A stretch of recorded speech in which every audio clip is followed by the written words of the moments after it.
I remember when I went to college and I saw these people who would dress up in, like, a suit of armor and helmets and stuff like that, and they would get together and they would have these big long swords and they would fight each other and stuff, or they would have dances and things like that. And in some ways I thought, these guys are kind of weird, just the way that they would dress and stuff, and that they pretended like they were in these medieval times or something. In some ways I thought it was kind of cool because they got to, sword fight, and, it'd be fun to get together with your friends and hit them with swords and things like that. So I was kind of drawn to it, but I also thought it was a little bit strange. And I never got involved in that, but I was just thinking about it, imagining a family like that was involved in that whole scene, and imagine their kid growing up in that home.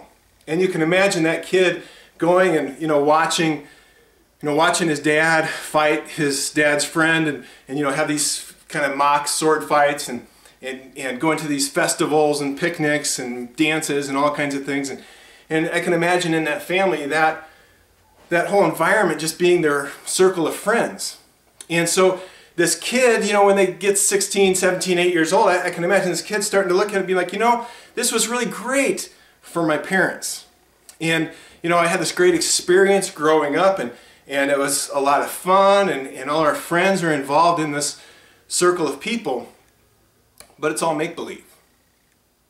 And in the same way, you can imagine kids growing up in a Christian home and going to church and having this great experience, and going to a small group every week and doing these different things and having this circle of friends who are the kids of the other people who are going to church, but getting to this age where they're 16, 17, 8 years old and looking around and being like, it was a lot of fun and it's really good for my parents, but it's all make-believe. And so in our home, we really feel like it's important for us to teach our kids that what we do is not just our way of life, but we do what we do because it's real and it's true.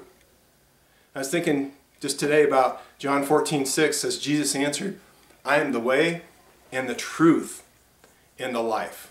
No one comes to the Father except through me." And how important that is for us to understand that we don't do what we do because it's fun. We don't go to church because it's a blast, or hang out with other Christians because, they're such awesome people. But we follow God because His way is true.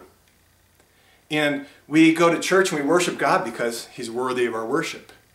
And we get together with other believers and we learn about God's ways because, it's important to follow God's ways, and that brings blessing into our life.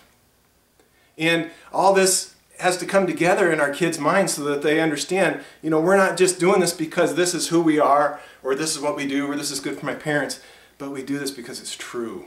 And so that's something we're trying to build into our kids. And so I just wanted to share that with you guys and thought it might be helpful.